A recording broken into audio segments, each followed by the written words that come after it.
subcommission, but by two subcommissions. One, the one that was called Theology or Doctrine, and the second that was called the Laity. Now, the fact that it was written by two committees, you know, we have a joke about that when something's written by a committee, and the fact that this was written by two committees may in fact account for its length. I've already noted that it was a new kind of document in terms of its subject matter. It addressed new issues, as for example, social and economic justice, peace and war, marriage and family, in light of the signs of the times. It addressed what we call both odd intra and odd extra, within the church and without. Gaudium et Spes was written in a new language, at least for Vatican councils. The language was one of dialogue, which was more open to the reader, inviting the reader in, rather than, as in some past documents, which were much more prescriptive, or saying, you know, what you should do.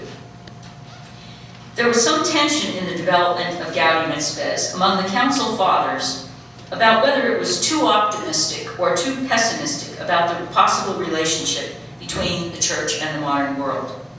The divisions were between the more skeptical Germans and the more optimistic French and Dutch. I think some of us might guess who one of those skeptical Germans might have been.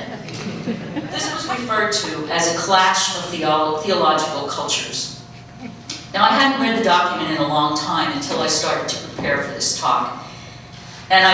So I'm reading it now, you know, 50 years after the council ended. I guess if you focus more on the beginning chapters and the enduring themes and principles, such as the dual nature of mankind, the common good, etc., these principles can still be applied to our time and circumstances.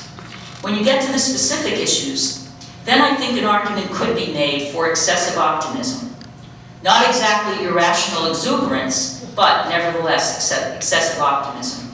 I would point particularly to the ability of the Church to have influence on the culture and the call for international economic structures. On that point of optimism, a recent book by Thomas Rohr of Clarion University in Pennsylvania contends that one of the problems with Gaudium et Spes is its, quote, uncritical acceptance of modern progressivism, which causes Christians to neglect, quote, the necessary distinction between progress conceived politically, economically, and scientifically, and the advancement of the kingdom of heaven. These words were quoted in Russell Shaw's brief review of Rourke's book, The Social and Political Thoughts of Benedict XVI, which appeared in the National Catholic Reporter. And of course, among one of the critics is Pope Benedict himself, who at the time was a periti, or expert at the council. In his Principles of Catholic Theology, in the chapter entitled Review of the Post-Conciliar Era, Failures, Tasks, and Hopes, is what I would say is probably the starkest assessment of Gaudium et Spes and of Vatican II by the future Pope, now Benedict Emeritus. Something of the Kennedy era pervaded the council, he said. Something of the naive optimism of the concept of the Great Society.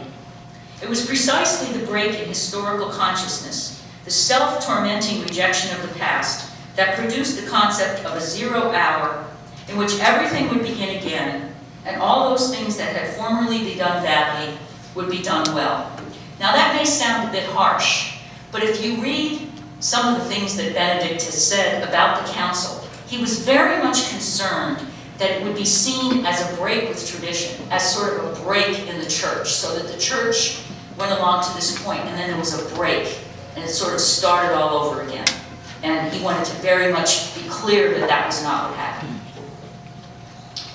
The second part of the talk, I'd like to outline, give you an idea of some of the key themes and phrases in the document. Now this can get a little tedious if you haven't read it, because I'm going to be going through this sort of chapter by chapter. But let's start and see how it goes. The document begins with these words: the joys and hopes, the griefs and the anxieties of the people of this age, especially the poor, are the joys and hopes, the griefs and anxieties of the followers of Christ. I'm sure by now you know that Vatican documents take their titles usually from the first few words of the document, hence Gaudium et Spes, joys and hopes. But the first sentence also refers to the griefs and the anxieties of the followers of Christ. Archbishop Dermot Martin of Dublin, a longtime Vatican insider, in a talk on the 40th anniversary of Gaudium et Spes, notes that while he knows a number of bishops who take Gaudium et Spes as their motto, he has yet to meet one who takes Luctus et Angor, the griefs and anxieties, which are also mentioned in the first paragraph. So we have to remember that even though the document is about the joys and hopes, it's also about the griefs and the anxieties that we experience as human beings. Paragraph 2, again, paragraph 2 actually is the place where the theme of the document comes out. For the Council yearns to explain to everyone how it conceives of the presence and activity of the Church in the world today. The introduction presents two concepts which have become part of church language: the people of God and interpreting the signs of the times in the light of the gospel. In paragraph 3, on the people of God, it says, hence giving witness and voice to the faith of the whole people of God gathered together by Christ. This council can provide no more eloquent proof of its solidarity with the entire human family than by engaging with it in conversation about these various problems. Hence, the focal point of our presentation will be man himself, whole and entire, body and soul, heart and conscience, mind and will. In paragraph 4, then, the Church has always had the duty of scrutinizing the signs of the times and interpreting them in the light of the gospel. We must therefore recognize and understand the world in which we live, its expectations, its longings, and its often dramatic characteristics. But it also then laments that man painstakingly searches for a better world without compromising spiritual advancement. Now, don't panic, I'm not going to go through this paragraph by paragraph. I just wanted to point those out because they're two very key ideas. It's divided, as you can see, into two parts. And part 1 is called The Church and Man's Calling. I hope no one is offended by the language. I'm using the language that was written 50 years ago. Every now and then I'll remember to say humankind or men and women, but if I don't, please don't be offended. I'm not offended, so you may not be. The dignity of the human person in chapter 1 focuses on 3 key concepts: the dual nature of humankind, the concept of true freedom, and the dignity of the human person. The dual nature of man says, therefore, man is split within himself. As a result, all of human life shows it to be something we're very familiar with: the dramatic struggle between good and evil, between light and darkness. It goes on then to say that conscience is the most secret core and sanctuary of a person. And only in freedom can a person direct him or herself toward goodness. Now, this theme comes out many, many times in the writings of both of the two previous popes. The idea that freedom doesn't mean you do anything you want. True freedom is only when men and women can direct themselves toward goodness. On the dignity of the human person, it says that the Church holds that the recognition of God is in no way hostile to men and women's dignity, since this dignity is rooted and perfected in God. And on the community of mankind, the focus is on interdependence and socialization, the concept of the common good and the social obligations of humankind. In that chapter, paragraph 23 speaks of the growing interdependence of men and women promoted chiefly by modern technology, and this is something certainly that we can relate to. The subject and the goal of all social institutions is and must be the human person, who by its very nature stands completely in need of social life. And here they are referring to family and political community, associations and organizations, public and private. We in our language now would call those mediating institutions, the kind of institutions that are between us, in a sense, and government. On the common good, in paragraph 26, it says the sum of these conditions of social life, which allows social groups and their individual members ready access to their fulfillment. It then strongly condemns those things that are, and it uses 3 examples: those that are opposed to life itself, those that violate the integrity of the human person, and those that insult human dignity. Now, I have to think that this was an attempt to distinguish the moral weight of these three different sets of issues. And I'll return to this whole concept of the moral weight of issues later on when I talk about the challenges. It also condemns all forms of communication and applauds those who commit themselves to serving the human community. In chapter 3, which is focused on mankind's activity throughout the world, it recognizes how through science and technology, humankind has mastered nearly the whole of nature.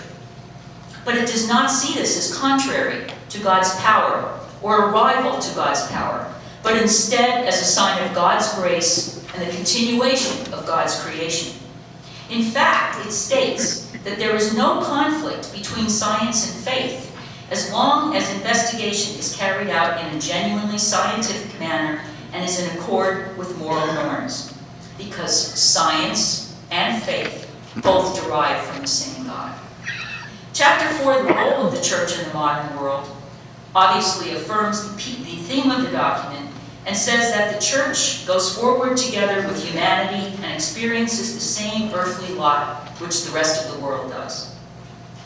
It further states, and this is important, I think, in terms of our current context, while the church has no proper mission in the political, economic, or social order, the church can work with all forms of government as long as the government upholds basic rights, the common good, and freedom of religion. Really makes you think when you see where we are right now.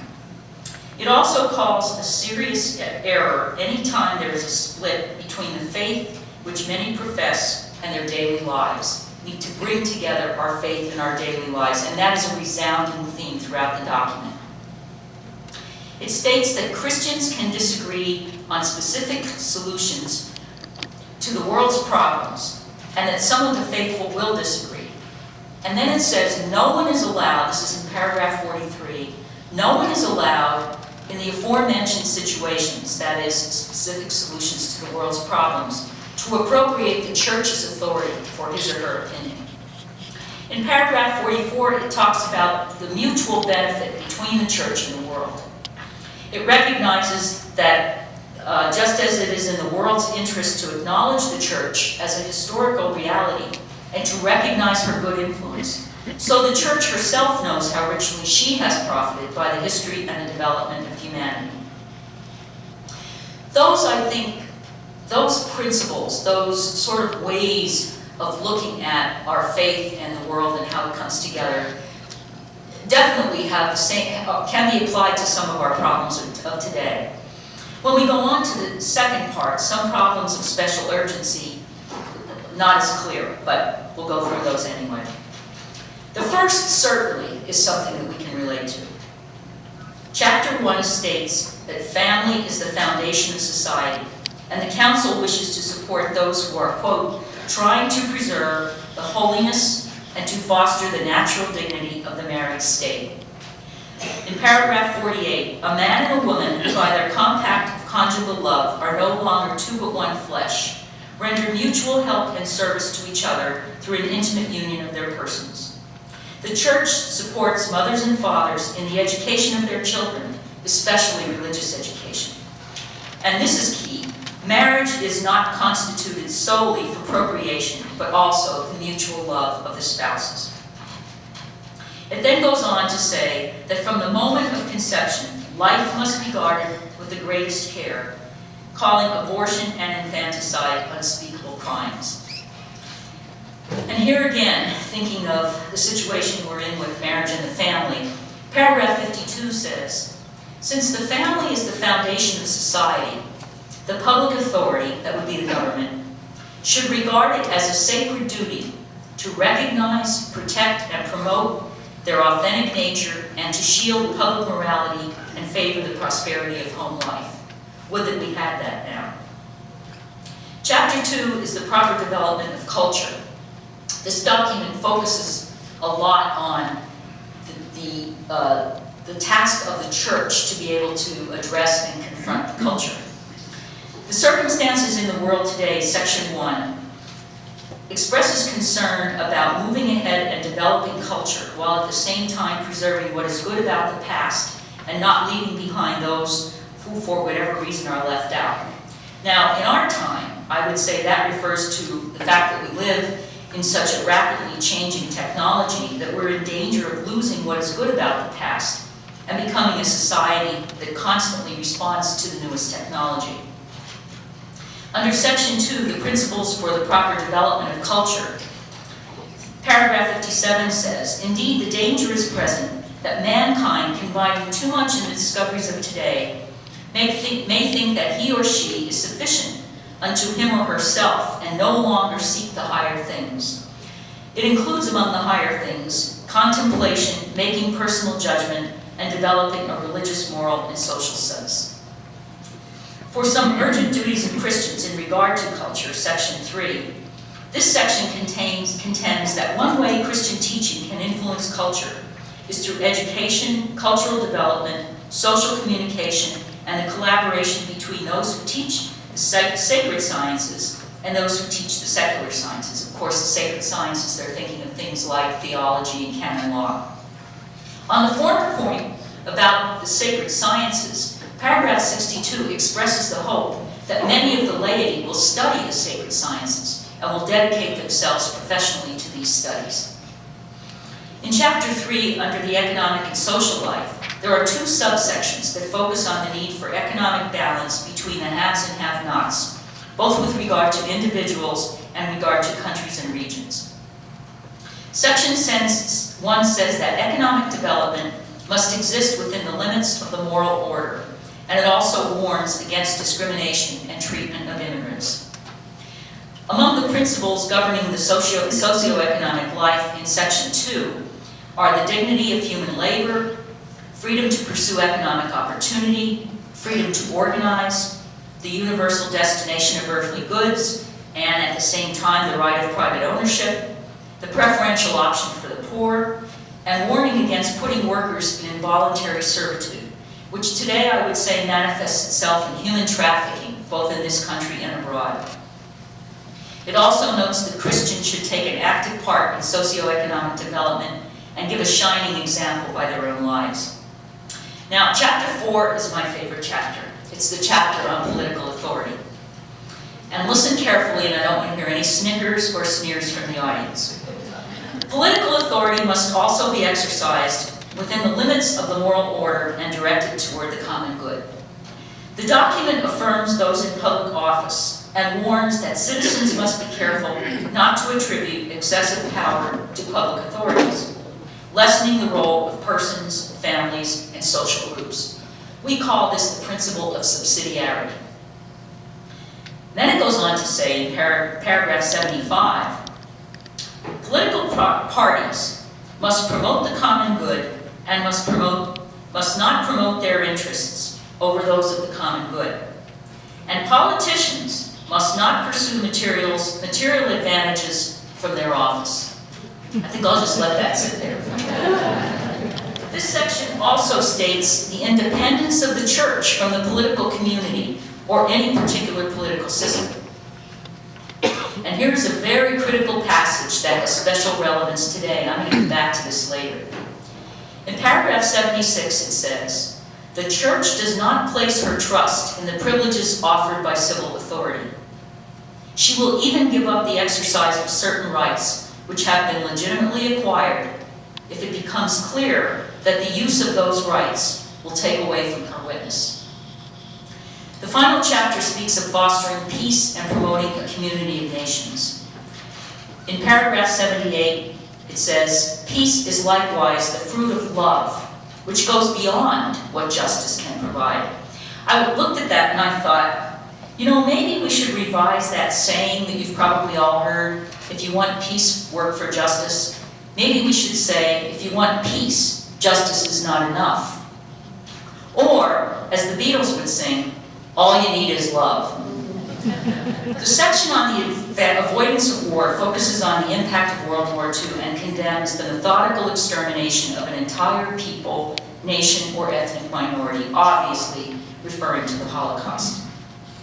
It calls for international agreements, affirms conscientious objection, affirms those in military service, and then goes on at length to condemn total war and warn of the dangers of the arms race. It envisions a universal authority which would outlaw war by international consent. we're really far from that. I mean, that really is something that